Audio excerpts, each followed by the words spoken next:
போய் பாத்துட்டு வந்துட்டேனே. விஜய் அண்ணன் பார்க்காம இருக்க முடியல என்னால. இப்பதான் விஜய் அண்ணனுக்கு அவசரம் நான் இல்ல 2.5 கரூர் தமிழ்நாடு தானே நீங்க? கரூர்ல ஒரு நடந்தது ஞாபகம் இருக்கா? என்ன நடந்தது? எல்லாம் கூட்ட நெரிசல்ல எல்லாம் சில பேர் இதானாங்க. குழந்தைங்க எல்லாம் ஞாபகம் இருக்குல்ல? அப்புறம் மறுபடியும் 2.5 வயசு பாப்பா தூக்கிட்டு இவ்வளவு வெயில வந்திருக்கீங்கல்ல, இதெல்லாம் என்னது? இல்லைங்களா, ஓரமா நின்னு பாத்துட்டு வந்துட்டு இங்கதான் சேஃப்டி ரொம்ப. மனசாட்சியோட பேசணும். என்ன சேஃப்டி? குழந்தை 2.5 வயசு குழந்தைய கூட்டு வந்து என்னமா சேஃப்டி?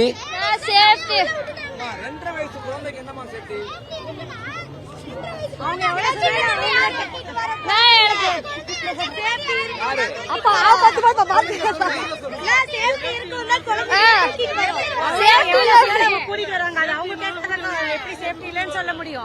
இவ்வளவு நடந்ததுக்கு அப்புறம் உங்களுக்கு ஒரு பொது மனிதாபிமானமே இருக்காதாமா? இவ்வளவு நடந்ததுக்கு அப்புறம் ஒரு மனிதாபிமானமே இருக்காதா? உங்களுக்கு அக்கறையா இருக்காதா? உங்க வீட்டு பிள்ளை மணி வெயில் இவ்வளவு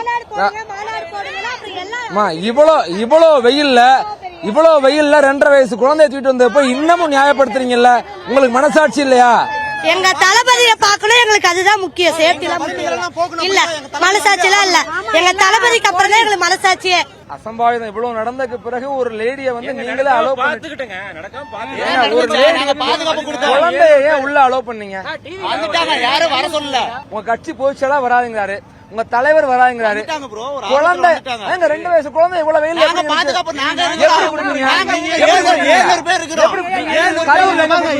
கரூர்ல எங்க கொடுத்தீங்க? கரூர் இங்க சேலம். சேலத்தை பத்தி பேசுறீங்க. இது சேலம். நீங்க அப்படி பேசக்கூடாது. 2 வயசு குழந்தைய கொண்டு வந்த தப்பு, அது விதிமீறல். 2 வயசு குழந்தைய உள்ள கொண்டு வந்த தப்பு, விதிமீறல். 2 வயசு குழந்தைய கூட்டு வந்த தப்பு, விதிமீறல். அதை எப்படி நியாயப்படுத்துவீங்க? உங்களுக்கு மனசாட்சி இல்ல? எப்படி என்னங்க பாதுகாப்பு கொடுப்பீங்க? 2 வயசு குழந்தைக்கு என்ன பாதுகாப்பு நீங்க கொடுப்பீங்க?